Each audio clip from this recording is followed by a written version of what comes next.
You know, I feel really relaxed, and honestly, I think it's because of these wax melts. They've got a soothing lavender fragrance, and they're really easy to make too. So if you haven't already, subscribe and join our notification squad so you can find out when we post new how-tos. So I'll stop talking and I'll teach you guys how to make these. So I'm going to start making these melts by prepping my clamshell molds. So I've got some dried lavender and sage here, which will give the melts a really pretty natural look. So I'm going to pinch a little bit of lavender and sage into each of the mold cavities.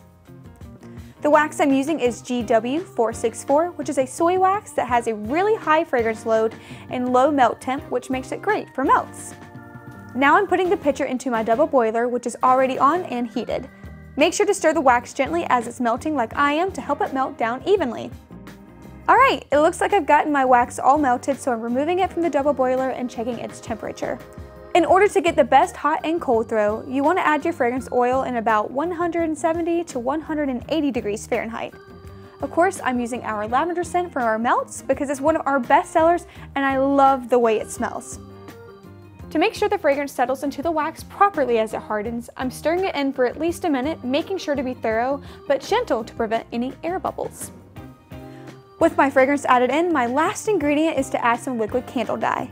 I want my melts to have a pale purple color, so I'll just be adding in 1 drop of dye to my wax. We want to keep our pouring temps low to make sure we don't warp the plastic, so I'm going to let my wax reach a temp of about 130 degrees before I pour.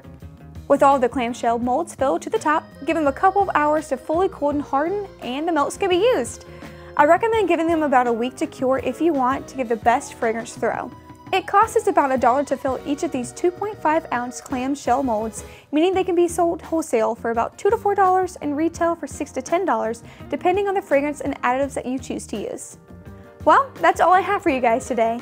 If you enjoyed following along with me for this how-to, make sure to hit that like button and drop a comment down below to help support the AFI fam. As always, I'm Maddie, and I'll catch you guys in the next video real soon.